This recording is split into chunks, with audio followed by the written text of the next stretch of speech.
Hello ನಮಸ್ತೆ, welcome to a class today. So ಇವತ್ತು ನಾವು KSLU ಸಿಲೆಬಸ್ ಪ್ರಕಾರ ಏನು ನಮಗೆ ಕ್ರಿಮಿನಲ್ ಲಾ 2ಗೆ ಸಿಲೆಬಸ್ ಕೊಟ್ಟಿದ್ದಾರೆ ಅದರ ಪ್ರಕಾರ ಈ ಸೇಲಿಯಂಟ್ ಫೀಚರ್ಸ್ ಆಫ್ ಭಾರತೀಯ ನಾಗರಿಕ ಸುರಕ್ಷಾ ಸಂಹಿತೆ ಇದನ್ನು ನಾವು ಅರ್ಥ ಮಾಡ್ಕೊಳ್ತಾ ಹೋಗೋಣ.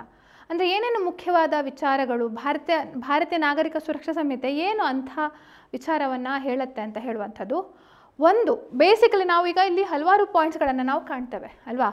ಬೇಸಿಕ್ ಆಗಿ ಏನಂತಂದರೆ ಒಂದು ಎಲೆಕ್ಟ್ರಾನಿಕ್ ಮಾಧ್ಯಮ, electronic communication, audio video electronic means ಇದಕ್ಕೆ ತುಂಬ ಒತ್ತು ಕೊಟ್ಟಿದೆ. ಟೆಕ್ನಾಲಜಿಗೆ ಸಂಬಂಧಪಟ್ಟ ಹಾಗೆ ಬಹಳಷ್ಟು ಬದಲಾವಣೆಗಳನ್ನು ನಾವಿಲ್ಲಿ ಕಾಣ್ಬೋದು. ಒಂದು ಇನ್ನೊಂದು ಏನಂತಂದರೆ ಪೊಲೀಸ್ಗೆ ಸಂಬಂಧಪಟ್ಟ ಪವರ್ಸ್ಗಳು ಕೆಲವೊಂದರಲ್ಲಿ ಜಾಸ್ತಿ ಆಗಿದೆ. ಹಾಗೆ ಕೆಲವೊಂದು ಅದಕ್ಕೆ ಸ್ಟ್ರಿಕ್ಟ್ ಮೆಷರ್ಸ್ ಕೂಡ ಕೊಟ್ಟಿದ್ದಾರೆ. ಅಂದರೆ ಇಂತಿಂಥ ಅಧಿಕಾರಿಗಳ ಪರ್ಮಿಷನ್ ತೊಗೊಂಡು ಈ ರೀತಿ ಮಾಡಬೇಕು ಹೇಳುವಂಥದ್ದು ಎರಡನೇದು ಬಹುಮುಖ್ಯವಾದಂಥ ವಿಚಾರ.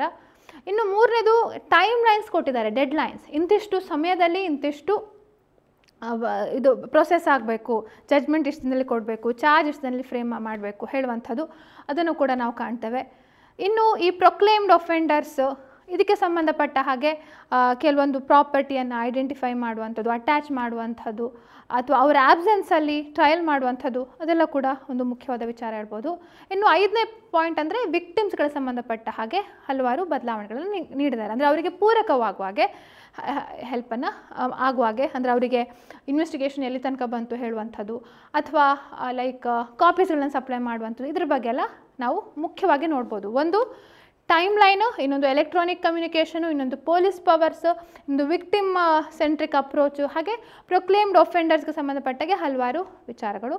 ಇನ್ನೂ ಹಲವಾರು ಇದೆ, ಲೈಕ್ ಮರ್ಸಿ ಪೆಟಿಷನ್ಗೆ ಸಂಬಂಧಪಟ್ಟದಿರ್ಬೋದು, ಕಮ್ಯುಟೇಷನ್ ಇರ್ಬೋದು, ಅಥವಾ ಪ್ರಾಸಿಕ್ಯೂಷನ್ ಕಾನ್ಸ್ಟಿಟ್ಯೂಷನ್ ಚೇಂಜ್ ಮಾಡಿರುವಂಥದ್ದು, ಮೆಟ್ರೋಪಾಲಿಟನ್ ಮ್ಯಾಜಿಸ್ಟ್ರೇಟ್ ಅಬಾಲಿಷ್ ಮಾಡಿರುವಂಥದ್ದು ಅದೆಲ್ಲ ಕೂಡ ನಾವು ಕಾಣ್ತಾ ಹೋಗ್ತೇವೆ. ಒಂದೊಂದಾಗೆ ನೋಡ್ತಾ ಹೋಗೋಣ, ಕ್ವಿಕ್ಕಾಗಿ ನೋಡೋಣ. ಯಾಕೆಂದರೆ ಡೀಟೇಲ್ ಆಗಿ ನೋಡಲಿಕ್ಕೆ ನಮಗೆ ಲೈಕ್ ಇನ್ನೂ ಹಲವಾರು ಲೆಸನ್ಸ್ಗಳು ಬಾಕಿ ಇವೆ. ಬಟ್ ಮೇಜರ್ ಆಗಿ ಏನಂತ ಹೇಳಿ, ಈ FIR ಪ್ರಾವಿಷನ್, FIR ಬಹಳಷ್ಟು ಚೇಂಜ್ ಆಗಿದೆ. ಫಸ್ಟ್ ನಾವು ನೋಡ್ಲಿಕ್ಕೆ ಹೋದರೆ ಒಂದು FIR ಅಂದರೆ 0 FIR, ಎಲ್ಲಿದ್ರೂ ಬೇಕಿದ್ರೂ FIR ಹಾಕ್ಬೋದು, ಎಲ್ಲೇ ಒಫೆನ್ಸ್ ಆದರೂ FIR ಹಾಕ್ಬೋದು ಅಂತ ಹೇಳುವಂಥದ್ದು. ಇನ್ನೊಂದು ಎಲೆಕ್ಟ್ರಾನಿಕ್ FIR ಬಗ್ಗೆ ಹೇಳ್ತಾರೆ. ಅದು ಎಲೆಕ್ಟ್ರಾನಿಕ್ FIR ಹಾಕಿದರೆ ನೀವು ದರ್ಜ್ ಮಾಡಿದರೆ 3 ದಿನಗಳಿಗೆ ಸಹಿ ಮಾಡಬೇಕು ಅಂತ ಹೇಳ್ತಾರೆ. ಪ್ಲಸ್ ಇನ್ನೊಂದು ಪ್ರಿಲಿಮಿನರಿ ಎನ್ಕ್ವೈರಿ, ಅದೇ ಇದರಲ್ಲಿ ಹೇಳ್ತಾರೆ. ಕೆಲವೊಂದರಲ್ಲಿ 3 ರಿಂದ 7 ವರ್ಷ ತನಕ ಪನಿಷ್ಮೆಂಟ್ ಇರುವಂಥ ಒಫೆನ್ಸಸ್ಗಳಲ್ಲಿ ಪೊಲೀಸರು ಬೇಕಿದ್ರೆ ಪ್ರಿಲಿಮಿನರಿ ಎನ್ಕ್ವೈರಿ ಮಾಡಿ ಆಮೇಲೆ ಕೇಸನ್ನು ರಿಜಿಸ್ಟರ್ ಮಾಡ್ಬೋದು ಅಂತ ಹೇಳುವಂಥದ್ದು. Preliminary enquiry in certain cases ಅದ್ರ ಬಗ್ಗೆ ಹೇಳ್ತಾರೆ. ಹಾಗೆ ಇನ್ನು ರೈಟ್ಸ್ ಆಫ್ ಅರೆಸ್ಟೆಡ್ ಪರ್ಸನ್ಸ್ಗಳು ಇದ್ರ ಬಗ್ಗೆ ನಾವು ನೋಡ್ಲಿಕ್ಕೆ ಹೋದರೆ CRPCಲಿ ಏನಿತ್ತು ಅದೇ ಮುಂದುವರೆದಿದೆ ಆಯಿತಾ. ಅದೇ ಚೇಂಜ್ ಅಂದರೆ ಕಂಟಿನ್ಯೂ ಮಾಡಿದ್ದಾರೆ ಅಂತ ಏನು ತುಂಬ ಬದಲಾವಣೆ ಆಗಿಲ್ಲ.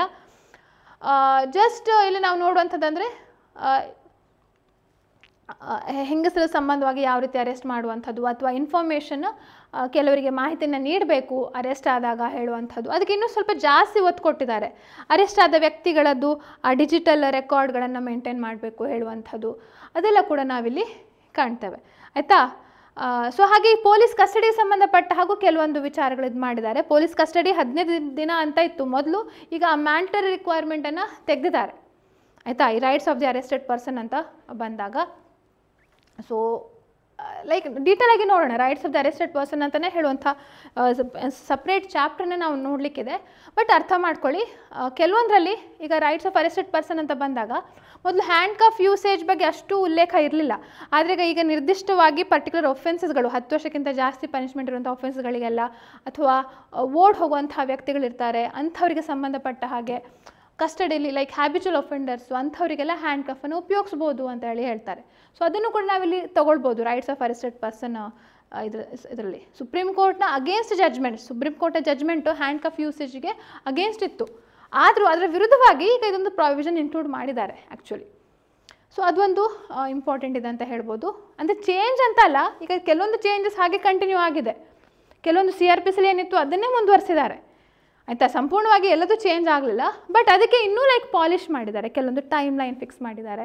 ಆಗಲೇ ಹೇಳಿದಾಗೆ ಕೆಲವೊಂದು ಪೊಲೀಸ್ ಅಧಿಕಾರಿಗಳ ಪವರ್, ಈಗ ಕೆಲವೊಂದು ಸಲ ಅರೆಸ್ಟೆಡ್ ವ್ಯಕ್ತಿಗಳ ಮೆಡಿಕಲ್ ಎಕ್ಸಾಮಿನೇಷನ್ ಮಾಡಲಿಕ್ಕೆ ಕೇಳುವಾಗ ಮುಂಚೆ ಇಂತಿಷ್ಟು ದರ್ಜೆಯ ಪೊಲೀಸ್ ಅಧಿಕಾರಿ ಮಾತ್ರ ಅಂತ ಇತ್ತು. ಈಗ ಯಾವುದೇ ಪೊಲೀಸ್ ಆಫೀಸರ್ ಬೇಕಿದ್ರೂ ಮೆಡಿಕಲ್ ಎಕ್ಸಾಮಿನೇಷನ್ಗೆ ಕೇಳ್ಕೊಳ್ಬೋದು.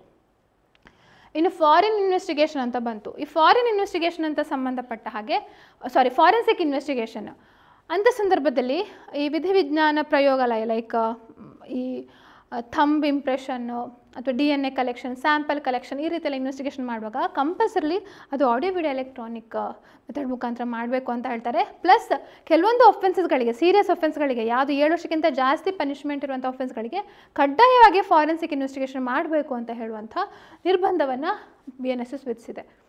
ಸೊ ಒಂದು ವೇಳೆ ಆ ರಾಜ್ಯದಲ್ಲಿ ಅದರದ್ದು ಇಲ್ವಾ, ಆ ಫೆಸಿಲಿಟೀಸ್ ಇಲ್ವಾ, ಬೇರೆ ರಾಜ್ಯದಿಂದ ಆ ಫೆಸಿಲಿಟಿ ತೊಗೊಳ್ಳಿ, ಫೆಸಿಲಿಟಿ ತೊಗೊಂಡು ನೀವು ಅದನ್ನು ಇಂಪ್ಲಿಮೆಂಟ್ ಮಾಡಿ ಅಂತ ಹೇಳ್ತಾರೆ. ಆಯಿತಾ. So medical examination of the accused ಆವಾಗಲೇ ಹೇಳಿದೆ, ಬೇರೆ ಯಾವುದೇ ಪೊಲೀಸ್ ಆಫೀಸರ್ ಬೇಕಿದ್ರೂ ಈಗ ಅದು ಮೆಡಿಕಲ್ ಎಕ್ಸಾಮಿನೇಷನ್ ಕೇಳ್ಬೋದು ಅಂತ. ಹಾಗೆ preventive action of the police, ಕೆಲವೊಂದು ಸೆಕ್ಷನ್ಸ್ಗಳು ಏನು ಹೇಳ್ತವೆ ಅಂತಂದರೆ, ಒಬ್ಬ ವ್ಯಕ್ತಿ ಪೊಲೀಸ್ ಆಫೀಸರ್ನ ಡೈರೆಕ್ಷನ್ ಕೇಳಲಿಲ್ಲ ಅಂತಾದರೆ, ಪೊಲೀಸ್ ಆಫೀಸರ್ ಹೇಳಿದಾಗೆ ಕೇಳಲಿಲ್ಲ ಅಂತಾದರೆ ಅವನನ್ನು ಇಮಿಡಿಯೇಟ್ಲಿ ಡಿಟೈನ್ ಮಾಡ್ಬೋದು, 24 ಗಂಟೆಗಳ ತನಕ ಡಿಟೈನ್ ಮಾಡಿ ಇಟ್ಕೊಳ್ಬೋದು. ಆಯಿತಾ. ಹಾಗೆ ಇನ್ನೂ ಆಲ್ರೆಡಿ ಕೆಲವೊಂದು ಸೆಕ್ಷನ್ಸ್ಗಳಿದ್ವು preventive actions of the police, like unlawful assembly, ಅದನ್ನೆಲ್ಲ ತಡೆಗಟ್ಟುವಂಥದ್ದು, ಅದೆಲ್ಲ ರಿಟೈನ್ ಆಗಿದೆ, ಕಂಟಿನ್ಯೂ ಆಗಿದೆ. ಇನ್ನು ಈ ಸ್ಯಾಂಪಲ್ ಕಲೆಕ್ಷನ್ ಅಂತ ಹೇಳ್ತಾರಲ್ಲ, ಮುಂಚೆ ಕೇವಲ ಲಿಮಿಟೆಡ್ ಇತ್ತು, ಸಿಗ್ನೇಚರ್, ಹ್ಯಾಂಡ್ ರೈಟಿಂಗ್ ಅಂತ ಅಷ್ಟೇ ಇತ್ತು. ಈಗ ಬೇರೆ ಬೇರೆ ವಾಯ್ಸ್ ಸ್ಯಾಂಪಲ್ಸು ಅದನ್ನೆಲ್ಲ ಕಲೆಕ್ಟ್ ಮಾಡ್ಬೋದು ಅಂತ ಹೇಳಿ ಆ ಸ್ಕೋಪನ್ನು ಬ್ರಾಡ್ ಮಾಡಿದ್ದಾರೆ ಅಲ್ವಾ. ಸ್ಯಾಂಪಲ್ ಕಲೆಕ್ಷನ್ಗೆ ಕೋರ್ಟ್ ಆರ್ಡರ್ ಮಾಡ್ಬೋದು ಅಲ್ವಾ, ಯಾವುದಾದ್ರು ವ್ಯಕ್ತಿಯ ಎವಿಡೆನ್ಸ್ ಕಲೆಕ್ಟ್ ಮಾಡಲಿಕ್ಕೋಸ್ಕರ.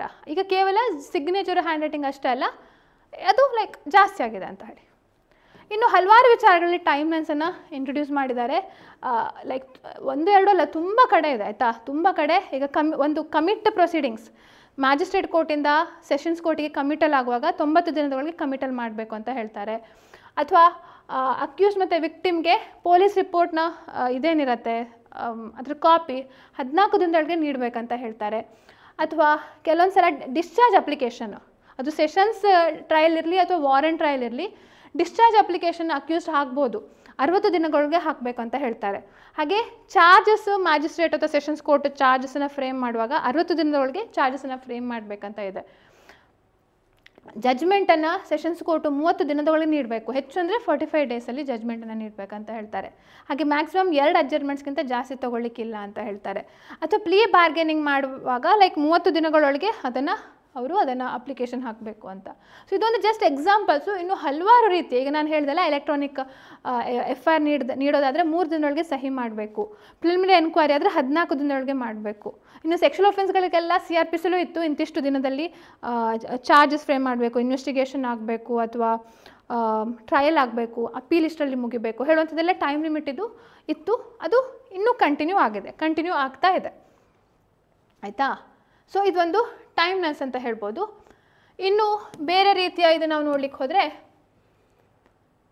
ಮೆಟ್ರೋಪಾಲಿಟನ್ ಮ್ಯಾಜಿಸ್ಟ್ರೇಟ್, ಮೊದಲು ಮೆಟ್ರೋಪಾಲಿಟನ್ ಮ್ಯಾಜಿಸ್ಟ್ರೇಟ್ ಅಂತ ಇತ್ತು, ಎಲ್ಲಿ ಲೈಕ್ 10 ಲಕ್ಷಕ್ಕಿಂತ ಜಾಸ್ತಿ ಇದಿರುತ್ತೆ, ಪಾಪ್ಯುಲೇಷನ್ ಇರುತ್ತೆ, ಅದಕ್ಕೆ ಮೆಟ್ರೋಪಾಲಿಟನ್ ಏರಿಯಾ ಅಂತ ಹೇಳಿ ಕರಿತಿದ್ರು. ಆ ಮೆಟ್ರೋಪಾಲಿಟನ್ ಮ್ಯಾಜಿಸ್ಟ್ರೇಟ್ಸ್ಗಳಿಗೆ ಸಂಬಂಧಪಟ್ಟ ಹಾಗೆ ಏನು ಕೋರ್ಟ್ಸ್ಗಳಿತ್ತು ಅದನ್ನು ಅಬಾಲಿಷ್ ಮಾಡಿದ್ದಾರೆ. ಈಗ ಅದು ಇಲ್ಲ, ಆ ಕೋರ್ಟ್ಸ್ಗಳ ಉಲ್ಲೇಖ ಇಲ್ಲ. ಪ್ಲಸ್ ಅಸಿಸ್ಟೆಂಟ್ ಸೆಷನ್ಸ್ ಜಡ್ಜ್ ಅಂತ ಇತ್ತು, ಅದನ್ನು ಕೂಡ ಅಬಾಲಿಷ್ ಮಾಡಿದ್ದಾರೆ. ಇನ್ನು ಎಲೆಕ್ಟ್ರಾನಿಕ್ ಕಮ್ಯುನಿಕೇಷನ್ ನಾನು ಆವಾಗಲೇ ಹೇಳಿದಾಗೆ ಎಲ್ಲ ಹಂತಗಳಲ್ಲಿ, ಸಮನ್ಸ್ ಕಳಿಸೋದ್ರಿಂದ ಹಿಡಿದು, ಸಮನ್ಸ್ ಫಾರ್ಮೇಟಿಂದ ಹಿಡಿದು, ಚಾರ್ಜ್ ಶೀಟನ್ನು ಕೋರ್ಟಿಗೆ ಸಬ್ಮಿಟ್ ಮಾಡುವಾಗ, ಅಥವಾ ಪೊಲೀಸರು ಒಬ್ಬರನ್ನ ವಿಚಾರಣೆ ಮಾಡುವಾಗ ಅದನ್ನು ರೆಕಾರ್ಡ್ ಮಾಡ್ಕೊಳ್ಬೇಕು, ಅಥವಾ ಎಲೆಕ್ಟ್ರಾನಿಕ್ ಮೀನ್ಸ್ ಮುಖಾಂತರ ಆಡಿಯೋ ವಿಡಿಯೋ ಮುಖಾಂತರ ಕೇಳ್ಬೋದು, ಅಥವಾ ಎವಿಡೆನ್ಸನ್ನು ಕೂಡ ಆಡಿಯೋ ವಿಡಿಯೋ ಎಲೆಕ್ಟ್ರಾನಿಕ್ ಮೀನ್ಸ್ ಮುಖಾಂತರ ನೀಡ್ಬೋದು, ಕಾಪೀಸ್ಗಳನ್ನು ಲೈಕ್ ಎಲೆಕ್ಟ್ರಾನಿಕ್ ಮೆಥಡ್ ಮುಖಾಂತರ ನೀಡ್ಬೋದು ಹೇಳುವಂಥದ್ದು. ಸೊ ಹಲವಾರು ಕಡೆ ಎಲೆಕ್ಟ್ರಾನಿಕ್ ಕಮ್ಯುನಿಕೇಷನ್ನ ಉಲ್ಲೇಖ ನಾವು ಕಾಣ್ತೇವೆ. ಎಲ್ಲ ಟ್ರಯಲ್, ಎನ್ಕ್ವೈರಿ, ಇನ್ವೆಸ್ಟಿಗೇಷನ್ ಸಂದರ್ಭದಲ್ಲಿ, ಇಶ್ಯೂ ಆಫ್ ಸಮನ್ಸ್, ಜಡ್ಜ್ಮೆಂಟ್ ತನಕವೂ ಸಹ. ಜಡ್ಜ್ಮೆಂಟು ಕೂಡ 7 ದಿನದೊಳಗೆ ಪೋರ್ಟಲಲ್ಲಿ ಪಬ್ಲಿಷ್ ಮಾಡಬೇಕು ಅಂತ ಹೇಳ್ತಾರೆ ಆಯಿತಾ. ಸೊ ಅದೆಲ್ಲ ಕೂಡ ಎಲೆಕ್ಟ್ರಾನಿಕ್ ಕಮ್ಯುನಿಕೇಷನ್ ಇದು ನಾವು ನೋಡ್ತೇವೆ.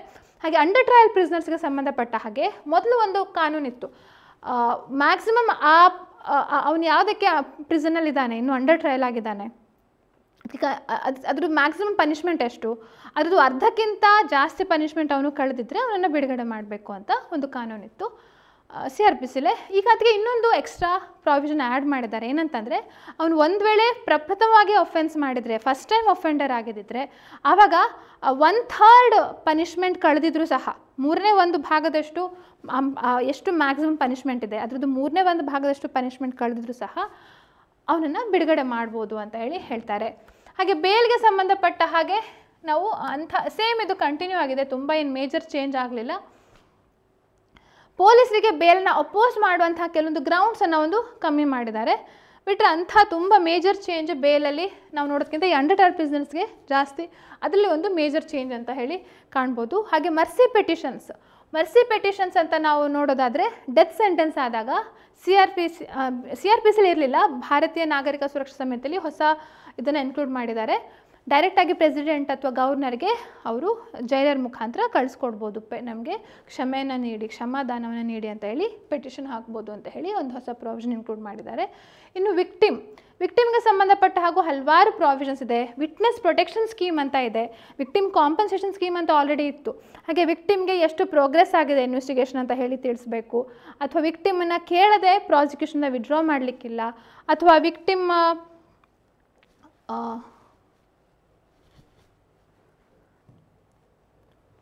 ಪ್ರೊಟೆಕ್ಷನ್ ಸ್ಕೀಮು ಕಾಂಪನ್ಸೇಷನ್ ನೀಡುವಂಥದ್ದು ಇರ್ಬೋದು, ಅಥವಾ ಅವರಿಗೆ ಕಾಪಿ ಕೊಡಬೇಕು ಹೇಳುವಂಥದ್ದು, ಅದು ಕೂಡ ಹೇಳ್ತಾರೆ. ಚಾರ್ಜ್ ಶೀಟನ್ನು ಕಾಪಿ ಎಲ್ಲ ವಿಕ್ಟಿಮ್ಗೂ ಕೂಡ ನೀಡಬೇಕು ಅಂತ ಹೇಳಿ. ಸೊ ವಿಕ್ಟಿಮ್ಗೆ ಸಂಬಂಧಪಟ್ಟ ಹಾಗೆ ಹಲವಾರು ಚೇಂಜಸ್ಗಳನ್ನು, ಅಂದರೆ ಅವರಿಗೆ ಬೆಟರ್ ಆಗುವ ಹಾಗೆ ಹಲವಾರು ಚೇಂಜಸ್ಗಳನ್ನು ನಾವು ಕಾಣ್ತೇವೆ.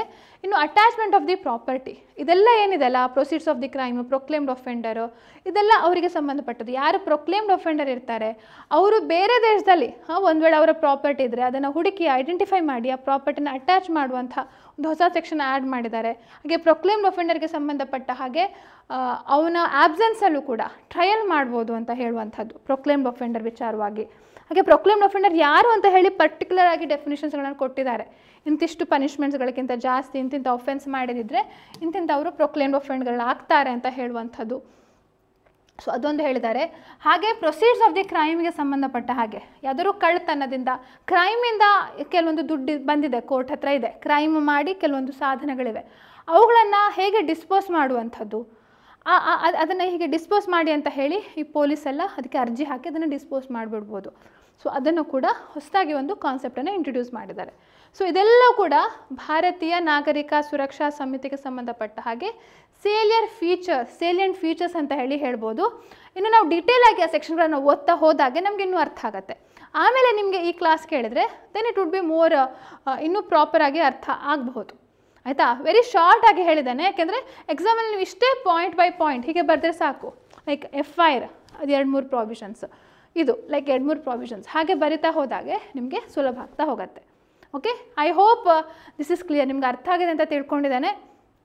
ಇನ್ನು ನಂತರ ದಿನಗಳಲ್ಲಿ ಇನ್ನೂ ಕ್ಲಿಯರಾಗಿ ಅರ್ಥ ಆಗುತ್ತೆ. ಯಾಕೆಂದರೆ ನಿಮ್ಗೆ ಬೇಸಿಕ್ ಆಗಿದ್ದು ಏನಂತ ಹೇಳಿ ಕೆಲವೊಂದು ಈಗ rights of the arrested persons ಏನಂತ ಹೇಳಿ ಗೊತ್ತಿಲ್ಲ. ಈ ಹಂತದಲ್ಲಿ ನಾವು ಎಕ್ಸ್ಪ್ಲೇನ್ ಮಾಡಿದರೆ ಲೈಕ್ ಅದು ತುಂಬ ಎಲಾಬ್ರೇಟ್ ಆಗಿಬಿಡುತ್ತೆ, ತುಂಬ ಡೀಟೇಲ್ ಆಗಿ ಆಗಿಬಿಡುತ್ತೆ. ಸೊ ಅದಕ್ಕೋಸ್ಕರ ಇಷ್ಟಕ್ಕೆ ನಾವು ಸೀಮಿತಗೊಳಿಸಿದ್ದೇವೆ. ಆಯಿತಾ? ಇನ್ನು ನಾವು ಬ್ಯಾಕ್ಗ್ರೌಂಡು ಹಾಗೆ ಕಾನ್ಸ್ಟಿಟ್ಯೂಷನ್ ಡೈಮೆನ್ಷನ್ಸ್ ಅದನ್ನು ಕೂಡ ಅರ್ಥ ಮಾಡ್ಕೊಳ್ಳಿಕ್ಕಿದೆ. ಬಟ್ ಮಧ್ಯದಲ್ಲಿ ಒಂದು ಗ್ರ್ಯಾಜುವಲ್ ನಾವು ಬೇರೆ ಇದನ್ನು ಡಿಸ್ಕಷನ್ ಮಾಡುವಾಗ, ಈಗ rights of the arrested person ಅಂತ ನೋಡುವಾಗ ಆವಾಗ ವಿ ಕ್ಯಾನ್ ಡಿಸ್ಕಸ್ ದೆಮ್. ಆಗ ಸುಲಭ ಆಗುತ್ತೆ. ಕಾನ್ಸ್ಟಿಟ್ಯೂಷನ್ ಡೈಮೆನ್ಷನ್ಸು ಹೆಚ್ಚಾಗಿ rights of the arrested person ಇದರಲ್ಲಿ ಸಂಬಂಧವಾಗಿ ಇರುವಂಥದ್ದು. ಆವಾಗಲೇ ನಾವಲ್ಲಿ ಡಿಸ್ಕಷನ್ ಮಾಡಿದರೆ ಬಹಳ ಸುಲಭ ಆಗುತ್ತೆ. ಆಯಿತಾ? ಇನ್ನು ಭಾರತೀಯ ನಾಗರಿಕ ಸುರಕ್ಷಾ ಸಮಿತಿಯನ್ನು ಯಾಕೆ ಇಂಪ್ಲಿಮೆಂಟ್ ಮಾಡಿದ್ದು, ಬ್ಯಾಕ್ಗ್ರೌಂಡ್ ಯಾಕೆ ಅಂತಂದರೆ ನೋಡಿ, CRPCಯಲ್ಲಿ ಹಲವಾರು ಎಷ್ಟೋ ಸಮಯದಿಂದ ಬ್ರಿಟಿಷ್ ಕಾನೂನಾಗಿತ್ತದು. ಆಯಿತಾ?